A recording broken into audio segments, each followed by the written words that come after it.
Dear students, welcome to my channel. If you are watching this for the first time, please subscribe it and also please watch the previous videos which we have covered the basics of accounting as well as taxation. In the previous video, we have discussed the preparation of different types of cash book and we have covered single column cash book, two column cash book and three column cash book.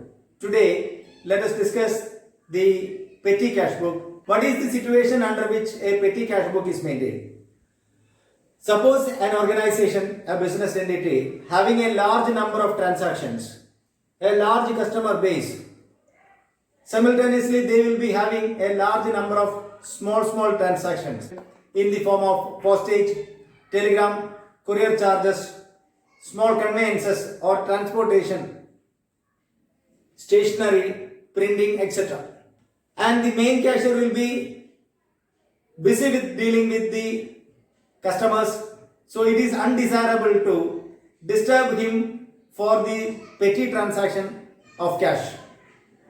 Therefore, in large scale organization, normally there will be a clerk will be assigned to discharge the petty cash transaction.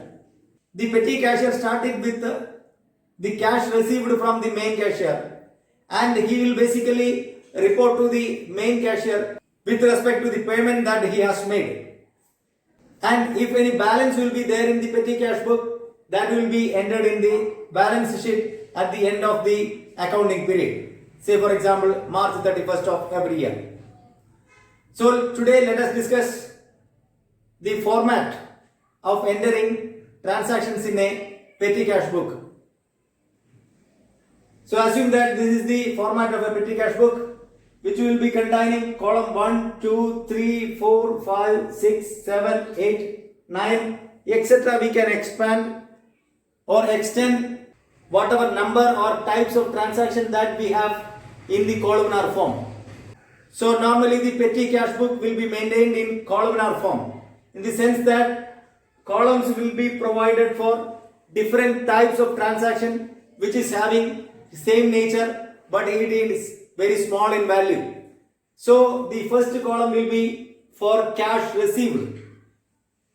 Cash received will be written in the first column, and second column will be for date, third will be for particulars, the fourth one will be for voucher number, next one will be for total amount, next one will be for stationery or the types of transaction, maybe for Xerox, maybe for traveling and conveyance, and the last one may be for postage, courier, etc. So depending on the type of transaction, depending on the nature of transaction, we can extend these columns whatever number we require. Let us practice a small example how it will be effected in the petty cash book. So let us start with the opening balance. For example, 1st April 2020 to balance brought down. That value will be written here. For example, 1000 rupees is the impressed value or the amount given by the main cashier to the petty cashier. So he can expend the money for that particular month for small transaction, and he has to submit the report, the cash book, petty cash book, to the cashier, main cashier at the end of the month, so that again he will be reimbursing to the extent of the money he has expended for petty transactions. Now let us see with a very small example. So the opening balance of the petty cash is 1000 rupees on 1st April 2020, and on 2nd April he expended amount for buying pen and pencil. Pen and pencil purchased on 2nd April 2020, for example, amount it is maybe 25 rupees. So it will come under the head stationery, 25 rupees. Next day on 3rd 2020, ticket charge given to the attendant went to the bank. So traveling expense to the attendant to the extent of 50 rupees. So he has to write the 50 rupee in the total also. and voucher number is there, they have to write that voucher number. Then on 5th April, expended for Xerox. Xeroxing charged for voucher number, you have to fill. Xeroxing may be for 75 rupees. So if you have a Xerox column, you can write that value. Similarly, on 6th April, postage stamp bought for rupees 100. Postage stamp for 100.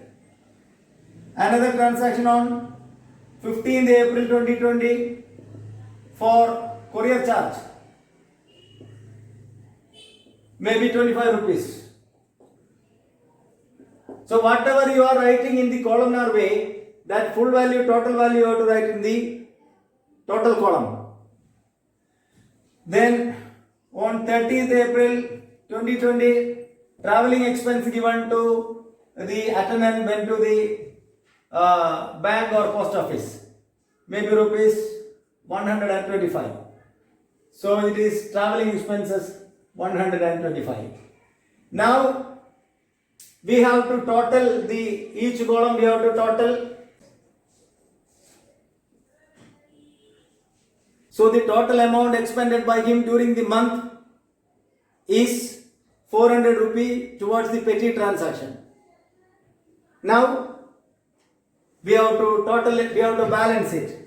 This is 1000 rupees and here also it is 1000 rupees. So difference is 600 rupees, that is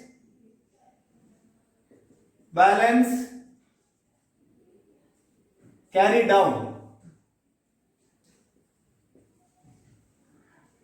Balance carried down 600 rupee. Then that balance to be written here below this line, to balance brought down, and the date of this is the same date, that is the last day of the month, and here it is the first day of the next month. So the value here is going to be 600. The petty cashier can receive the amount expended from the main cashier to make the value as 1000 rupee. Such a system is said to be impressed system of maintaining petty cash book. So during this month he has expended 400 rupees and 600 balance is there. So on which the main cashier will reimburse 400 rupees to the petty cashier and he can expend for the month of May. Then at the end of the month May, he will be submitting again the expenses or the cash payment that he made towards the petty transaction. Again the main cashier will reimburse the amount to the extent which he has expended for payment of petty transaction. So this is the method of preparation of petty cash book. This is maintained in organization where a large number of transactions takes place. For the small type of transaction, the organization is not disturbing the main cashier, so that a clerk will be entrusted with a small amount to meet the petty transaction, and such a cashier is said to be petty cashier, and the maintenance of such a book is said to be petty cash book. Hope this concept is clear. Please forward it across the students community, watch it and like it. Thank you very much.